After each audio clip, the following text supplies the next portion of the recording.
muraho nitwa Gasikire muri ibihe byo kwibuka abacu bazize jenoside yakorewe abatutsi twe nka TV Kirezi TV twifatanyije n'abanyarwanda bose kwibuka ku nshuro ya 28 jenoside yakorewe abatutsi mu mwaka w'1994 twibuke twiyubaka.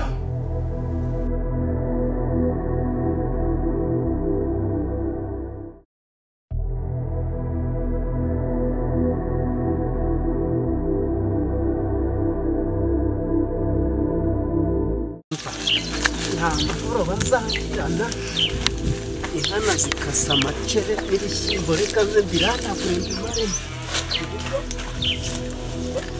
bazamenye uwo bikomeje ko papa. Ariko papa umubyeyi kuko uramushaka iki? Ibyo wamukoreye ntibihagije. Narinzi ko ubwo wafungu uzaza warahindutse. Ariko ubu ndabona nta n'ikintu byatanze. Tuzakugire gute koko? Umva Gasiki ndakwiyamye nongere nkwiyamye. Umva uyu mukecuru nta mahoro azangirana. Umvishe kugira mfungisha imyaka 10 ndengana. Umva inka neze narazitemye n'ibishyimbo ndaje mbirandagura umurima wose. Ubundi zahangana nawe. Si we wabitangije se kaduhanganire.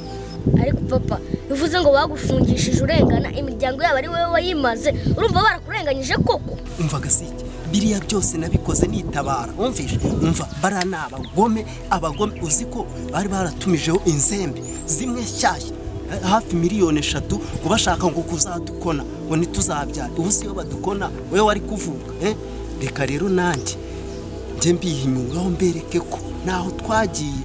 Uzi n'ikindi papa ibi babyita ingengabitekerezo ya jenoside na n'ubu biracyakurimo kanze nkwereke. Umva Gasiki ngunyereka iki? Umva ahubwo wibeshye uko pfore yuko ari nge waranduye ibi bishyimbo n'inka zari nge wazitema nawe ndakumanika. Umvishe umva papa nkore icyo ushaka kuko ndi umwana wawe ariko sinakwihanganira kubona urenganya abandi bantu. Urongeye urunamye kanze nkwereke cyo kuvugiriza induru. Gasiki umva reka ndeke kubirandura ariko kibeshye ukagira ubwira ndakugira ikimuga.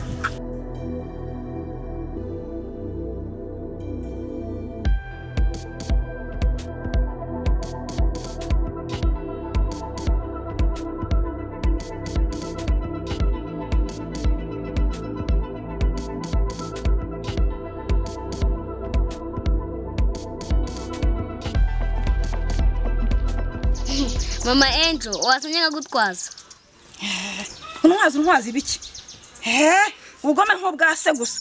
Njye bamvuye kubihaha ntari bubyitwaze. Ariko kubera iki muri iki gihe mwifata iki cyose mugashaka kuduhangayikisha? Ubu nibwo mwibutse kutugirira neza. Bose wa mubyeyi ubu kuko njye nzazire bya data. Bose wambaburiye ku giti cyanjye ko njye nta kintu nigeze nkura koko. Icyaha ni gatozi hapfukamye data ubwo yapfukamiraga kaso kakanga kakamukatirotse. Basi mubyeyi ubu kuko urarize ku bwanjye reka nkunogure.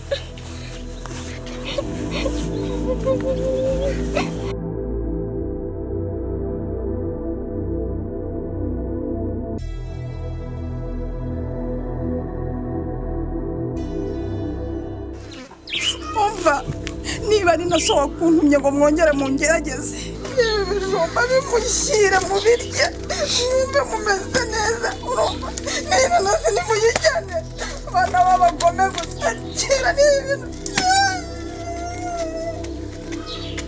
Ariko simani kuki wemeye wumbuka mu muryango wabicanye w'abagome byari kutwa nkagumira mu nzu. Urandabeze kimuteye n'agahinda n'intimba papa y'umukore ibintu se yaravuye kwihahira ariko kanze nkwereka ngiye kubimushyira wenda nabona uko nongera kumusaba imbabazi.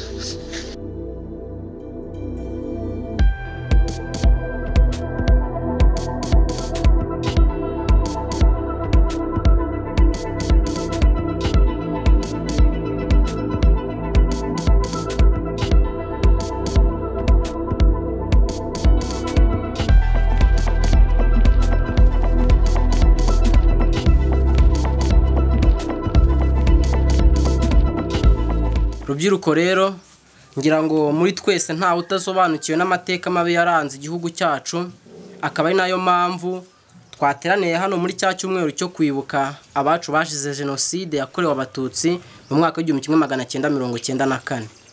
kandi ibyo byose byabaye hifashishijwe imbaraga z'urubyiruko. Ari nayo mpamvu tugomba gushaka umwanzuro n'icyo twakora kugira ngo iyo jenoside, ayo mahano yabigwirira igihugu cyacu atazongera kuba ukundi. Kubw'ibyo rero hari byinshi tugiye kuganirira hano.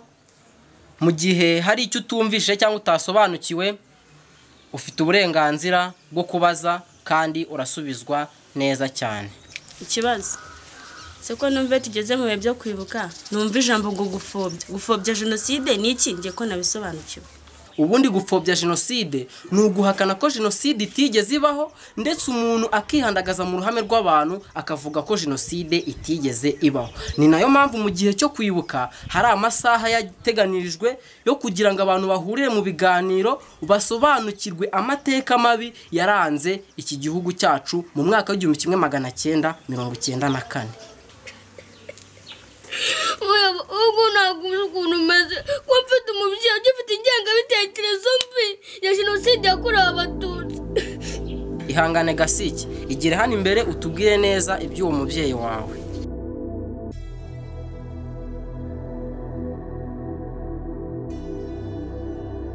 Mva muyobo, buni wakumva uburyo nerwe ipfunwe ko mfite umubyeyi ufite ingengabitekerezo ya jenoside nk'ubu aba yahemukiye, aho kujya kubasaba imbabazi ari kugenda agafata inka zabo akazitemagura ngo yaziciye amabere. None ubu ngubu muciye ari kurandura ibishyimbo byabo. Uri nkanjye urumva bimeze gute ko kugira umubyeyi nk'uriya? Asi igihanga undi ko mbona abanyagapaniye kwa mama wamusize. Na mama aduriye mu nzira avuye guhaha ibyo bintu, ndamusaba imbabazi ku giti cyanjye arabyanga, cyaka ari papa wantumye. Ubwo yamukoye ngo ntabwo yabwibagiwe, ahubwo ikintu nakwisabira wamfasha ukagenda ukansabira imbabazi kuri mama wawe, nimba ari na ngombwa twanajyana ku giti cyanjye. Gasiki ihangane, gusa mama ntabwo twamuveba kuko ibyo yakoze ni amateka aba yibutse y'ibyamubayeho. Gusa tugende ngufashe gusaba imbabazi. Nose Angel, buriya wowe iyo uganiye na mama wawe ku byo papa yabakoreye, wowe ubundi umfata ute? Gusa uko njye ngufata biriya mama yakoze ni amateka y'ibyamubayeho. Gusa nkatwe nk'urubyiruko tugomba guha imbabazi abadukoshereje kugira twubake u Rwanda twifuza. Angel, umushubije neza cyane. Natwe uko turi hano tugiye kujyana nawe turebe ukuntu twasabira Gasikiri mama wawe imbabazi, ubundi nazimuha papa wa Gasikiri nawe igihe nicyagera tuzamwegera tumwumvishe neza ko ibyo arimo bidakwiye, akwiye kubihagarika kuko ntabwo ingengabitekerezo ari nziza muri iki gihugu cyacu. Kamutwaze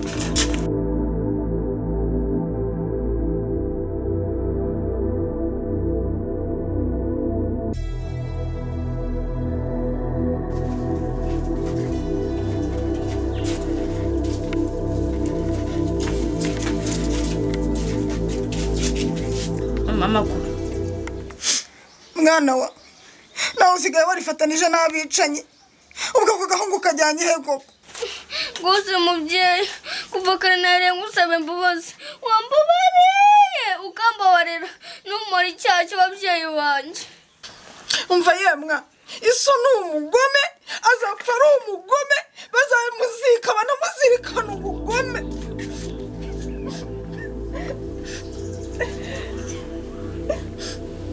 ese mama ibyabaye byose uriya mwana yarataravuka twamuhora icyaha cyase. Umva mubyeyi, ibyo umukobwa wawe ari kukubwira nibyo pe. Kwibuka twiyubaka harimo gutanga imbabazi no kuzihabwa. Yego umubyeyi wiwe yaraguhemukiye bigaragara, ariko gutera intambwe ukamubabarira nibwo butwari bwo kwiyubaka no guharanira kubumwe. N'ikindi uyu mwana ndamubabarira, ariko isi sintaze kumubabarira na gake. Ibyo mumbwira byo ntabwo nzi ibyo ari byo. Mana ushimwe, ibyo nkoreye ndabigushimira, ariko ufashe na papa ibyo arimo bivemo azasaba imbabazi.